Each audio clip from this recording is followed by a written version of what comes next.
Hi, my name's Leo and I help entrepreneurs exit their small businesses through acquisition. I help those business owners looking to retire or folks who are just ready to move on to a new phase in their careers. Today I want to talk about one of the first and critical phases of a business transaction, the letter of intent, or what's known as an LOI. Let's say you're selling your small business and you're working with a broker, hopefully me. You found an interested buyer for your business, and that person has received an overview of the business, also known as a confidential business memo. You've presented the financials, you've met with the buyer, and the buyer is seriously considering buying your business.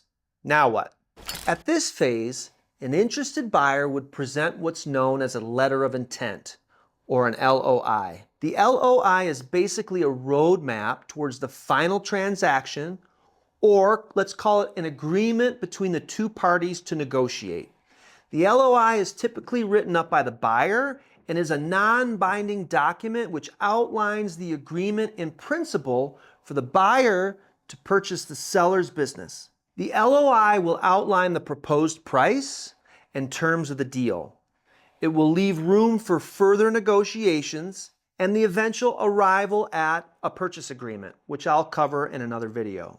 A letter of intent can also include items like a description of the assets to be transferred, the terms of the seller's non-compete agreement, the timeline for due diligence, potentially a closing date, and a confidentiality provision.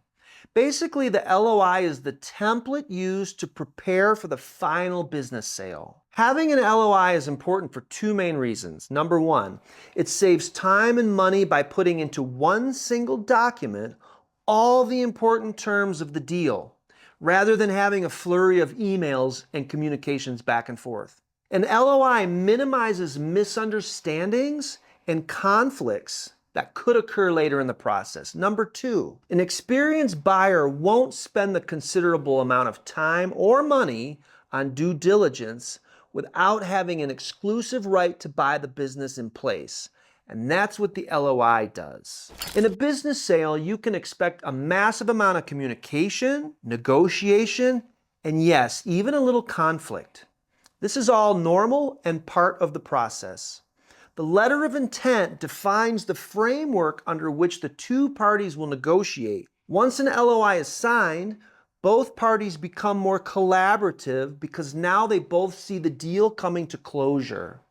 A well-written LOI will streamline the negotiation phase and help ensure the deal actually closes. Folks, thanks for watching today.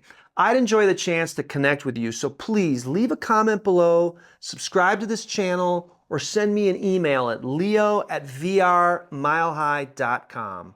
I'd love to hear about your business and help you through to your eventual business sale.